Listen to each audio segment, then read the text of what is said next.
Hello friends, आज हम पाकिस्तानी सलवार की स्टिचिंग सीखेंगे। तो इसकी कटिंग की वीडियो मैंने पहले ही अपलोड कर दी है। आज इसमें मैं आपको इसकी स्टिचिंग बताऊंगी, कैसे इसकी स्टिचिंग करनी है। तो वीडियो को एंड तक जरूर देखिए और चैनल को सब्सक्राइब करिए। अगर वीडियो पसंद आती है तो उसको लाइक शेयर कमेंट जरूर करिए। ठीक है, तो ये म्यानी वाली सलवार है। इसमें म्यानी भी मैंने डाली हुई है और उसकी भी मैं स्टिचिंग बताऊंगी कैसे करनी है। ठीक है, तो ये देखिए कटिंग की हुई है। तो अगर कटिंग की वीडियो देखना चाहते हैं तो उसको भी आप देख सकते हैं चैनल को सब्सक्राइब करके। ठीक है, तो सबसे पहले हमने क्या करना है, ये आसन है। ठीक है, तो ये म्यानी भी मैंने कटिंग की हुई है।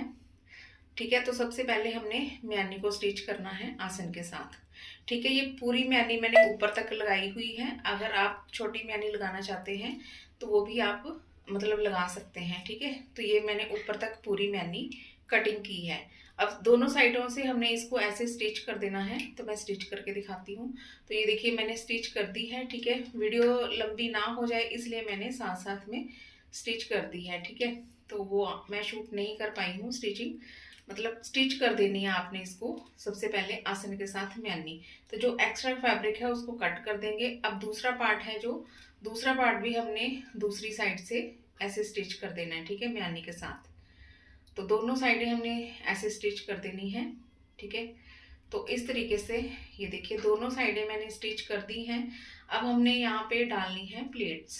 ठीक है, तो प्लेट्स हम कैसे डालेंगे वो आप ध्यान से देखेंगे।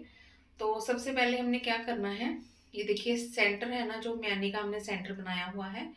तो आप देखेंगे कि जितना आपका पोंचा है, जितना भी आप रखना चाहते हैं, 7, 7.5 या 6.5 इंच, 6 जितना भी रखना चाहते हैं, तो ये आपका सेंटर है जो म्यानी वाली साइड का। वहां से आपने इस तरीके से निशान लगाना है।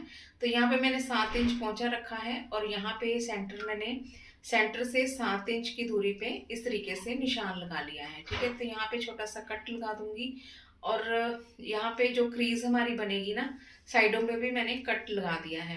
अब इसको मैंने सीधा कर लिया है। तो सीधा करके हमने यहाँ पे प्लेट्स डालनी शुरू करनी है। तो ये मेरा क्रीज वाला निशान है, जो सेंटर में क्रीज बनेगी हमारी। ठीक है, तो यहाँ पे ये देखिए 7 इंच पे जो कट लगाया था, तो ये सेंटर वाली क्रीज हमारी है 7 इंच के ऊपर आनी चाहिए इस तरीके से। ठीक है, तो यहाँ पे ये देखिए ऐसे हमने ये जो सेंटर में क्रीज हमारी तैयार होगी, इसको हम इस तरीके से रखेंगे।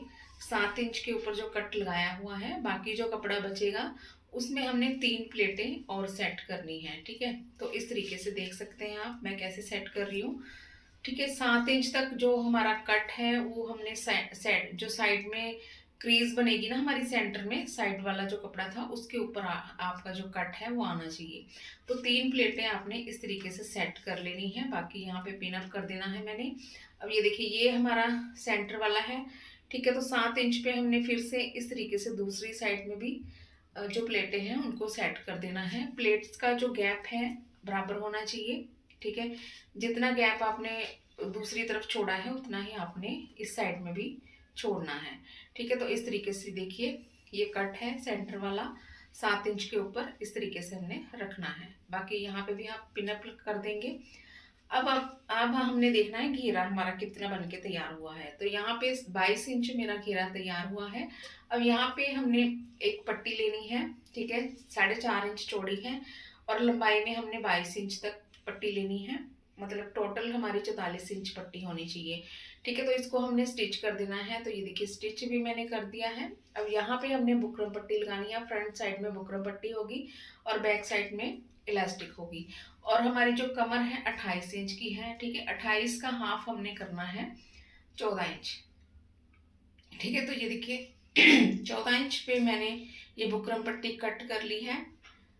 ठीक है, तो अब यहाँ पे हमारी इलास्टिक जो है 28 इंच की है। ठीक है, 28 इंच में आपने 3 या 4 इंच कम करने हैं। तो यहाँ पे मैंने 3 इंच कम कर दिए हैं। ठीक है, तो 25 इंच की हमारी इलास्टिक बची है। और यहाँ पे 25 इंच के बाद जो हमारी बुकरम पट्टी है उसमें से भी हमने बुकरम पट्टी जितनी है वो घटा देनी है इलास्टिक। बाकी जितनी इलास्टिक बचेगी वहां पे हमने निशान लगा लेना है। तो यहाँ पे मेरी 11 इंच की इलास्टिक बच रही है।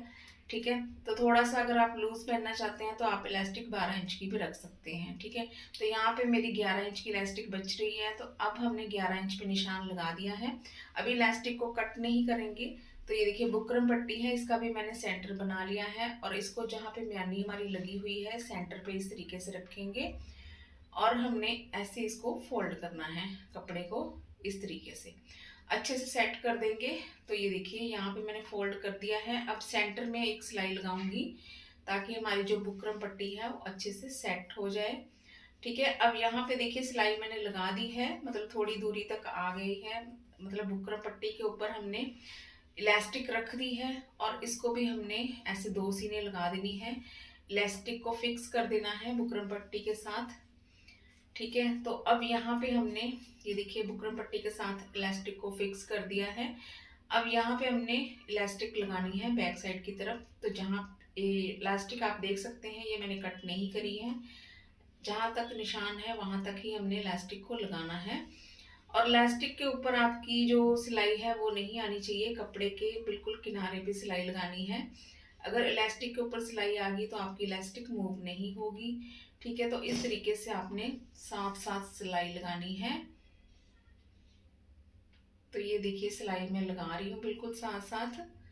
और अब दूसरी साइड में जो हमारी बुकरम पट्टी आ गई है उसके ऊपर हम इलास्टिक को लगा करके स्टिच करेंगे।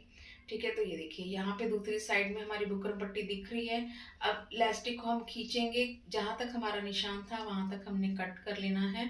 अब इस तरीके से बुकरम पट्टी के ऊपर इलास्टिक को रखेंगे। अब यहाँ पे हम सिलाई लगा देंगे। ठीक है, इस तरीके से सेट करेंगे।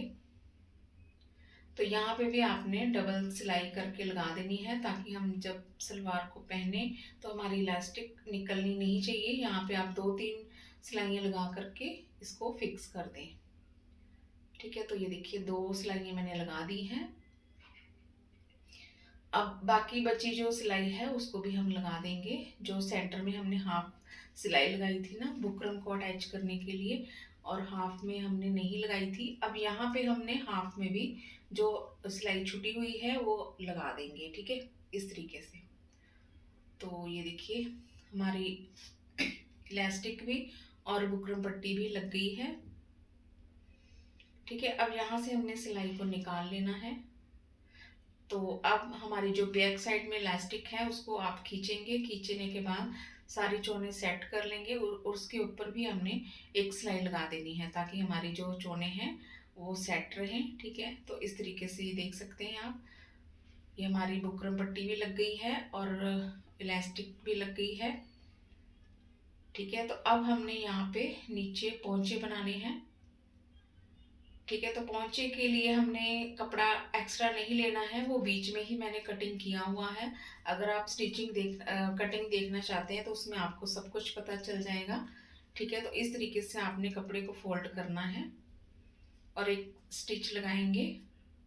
ठीक है, जहाँ तक हमने कट लगाया हुआ है ना, जहाँ तक हमारी लेंथ है वहाँ पे हमने इस तरीके से बुकरम को सीधा ही रखना है, कट से कट को मिलाते हुए, मतलब स्टार्टिंग में कट को मिलाते हुए और एंड में जहाँ पे बुकरम है वहाँ तक आपने इसको ऐसे ही रखना है। और फिर हमने एक सिलाई और लगानी है। तो इस तरीके से अगर आप मतलब एक्स्ट्रा कपड़ा लगाना चाहते हैं तो फिर आपने 2 इंच जब हम एक्स्ट्रा रखते हैं वो कटिंग नहीं करना है। अगर साथ में ही कटिंग करना है तो फिर आपको एक्स्ट्रा कपड़े की ज़रूरत नहीं है, फिर आप ऐसे ही इसकी स्टिचिंग कर सकते हैं जैसे मैं कर रही हूँ। ठीक है, तो ये देखिए पोंचा भी हमारा बन गया है। दोनों साइडों में आपने एक एक सिलाई और लगा देनी है। इसको ज़्यादा भरने की ज़रूरत नहीं होती है पाकिस्तानी सलवार को। ठीक है, अगर आप भरना चाहते हैं तो भर भी सकते हैं, लेकिन मैंने सिर्फ दो सिलाइयाँ लगाई हैं ऊपर और नीचे वाली साइड में। ठीक है, तो अब इसकी हम फिटिंग करेंगे। फिटिंग करने के बाद इसका फाइनल लुक तो आप स्टार्टिंग में देख ही चुके हैं। ठीक है, अभी फिर मैं आपको दिखा देती हूँ इसका फाइनल लुक। तो ये देख सकते हैं इसका फाइनल लुक। तो आपको मेरी वीडियो कैसी लगी प्लीज़ लाइक करें, शेयर करें, कमेंट करें और सब्सक्राइब करना मत भूलिएगा। मिलते हैं नेक्स्ट वीडियो में। Thanks for watching.